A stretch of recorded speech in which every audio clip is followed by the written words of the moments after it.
set of cows. When we're fixing to load them up on a truck, we're not whacking on them with those sorting sticks to get them to go. Are hot shots bad? In my opinion, everything's bad if it's misused. Hot shots are great if they're used correctly. And to me, I'd rather touch them with a hot shot than whack on them with those sticks. Just a thought. So the last thing I want to talk about is the 2016 audit. I told you that, so the packer, retailer, food service, further processor, and government trade organizations, this was the number one thing that they said mattered to them in their purchases. Number two, lean, fat, and bone. But look at the difference in those. This was hugely important to them. Food safety, eating satisfaction, somewhat visual, how and where cattle were raised. That has never been on the surveys before, but that was reported by them. Every single one of them wrote it down. Why? Because those are the questions that they're being asked now. How and where cattle are raised, which is why BQA is becoming more important, because they have to be able to answer those questions when they're asked it. We did our first audit in '94. At that time, we lost $70 due to quality defects that we probably have some control over. What about now? Well, I'll show, I guess that slide's later on. Here's a bruise size key in these. If it's a minimal bruise, it results in less than 1 pound of trim. Major bruise, 1 to 10 pounds. Critical bruise, greater than 10 pounds. Extreme bruise, they lost the entire primal. Here's cows. No bruise, 20%, 94. Look at this, 2016, 35, 36%. Man, we're doing good. Much less of our cows are bruised. And look at that. If they do have a bruise, 2/3 of those cows that had a bruise, they were only minimal. What was minimal? 1 to 10 pounds. I mean, still 10 pounds is a lot of trim. But the fact is they were pretty minimally bruised. Major. Look at our bulls. Our bulls are a little different. Why? Because bulls are stupid, right? They're always beating on each other. So no bruise, 57%. We kind of lost a little ground, didn't we? But minimal bruising, we gained a lot. Most of the time, if there's bruises on those bulls, it's not as bad. They're minimal. Major bruises, 21%. That hadn't changed a lot.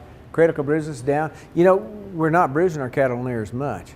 But the point is this is something we have pretty much, maybe with bulls we have a little less control, but for the most part we can control a lot of that, right? Which is why stewardship and stockmanship become so important. Because if we apply those principles correctly, we bruise a lot less cattle because we're handling them in a manner that is more reliably easier on the cattle, right? Anyway, I'm not going to talk about dairy cows. All right.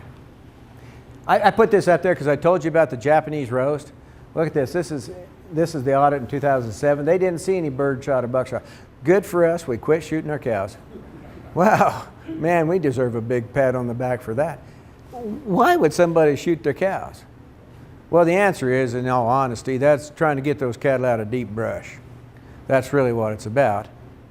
But the point of that is that we've got to figure out better ways, because that was a black eye that was on every Japanese news station, and obviously they played it more than once. Because do they want to import U.S. beef? Well, no, they'd rather Japanese eat Japanese beef, right? So we have to be careful of that. Fewer arthritic joints, why? Does that matter? You know, if you hit an arthritic joint, they have to stop the chain, they have to wash the carcass. So arthritic joints is a bad thing in the harvest plant. Okay? I just think it's good we quit shooting our cows. That's a good thing. So the bottom line is, here's that slide. In '94, we were losing about $60 a head. Things that we had some control over. Look at us now. In the 2016 audit, we're leaving $122 per carcass on the table of things that we have some level of control over. This is the things that we need to pay attention to, because we can control that, which is what BQA is all about. All of the things that decrease the quality of the carcass, the beef that we're sending to market, we need to pay attention to. Control the things we can. So Is all of this associated with cow-calf folks? No.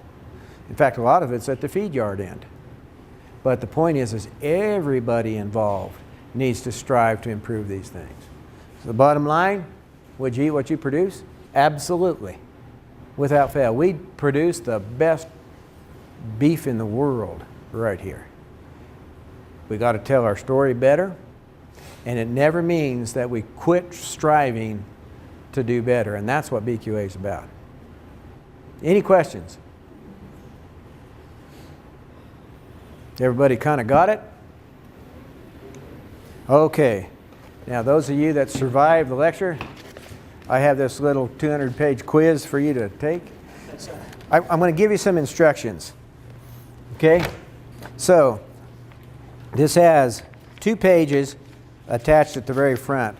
Just pull those 2 pages off. One of them's the quiz, and the other's an evaluation. I have to justify my existence, okay? Which means that, depending on your evaluation, I grade your papers, right? Just throwing that up now. I'm just kidding you. So, but anyway, you pull the top 2 off, and the last 3 you keep. The first page is the application, and on there is where you'll put where you keep track of your CE hours. So like for instance, you will put today's training on here and keep track of your CE hours. The second thing is the veterinary client-patient relationship form. Take it to your veterinarian right away. Get him to sign it and all that stuff and get it back in your file cabinet so you don't have to worry about it later. And the third thing is a critical management plan. Get those things filled out, get it in your file cabinet, because when we send you the postcard, which y'all, if you're certifying today, you will expire in December 31st of 2020. If you'd have done it January 1st, you get the full 3 years, right?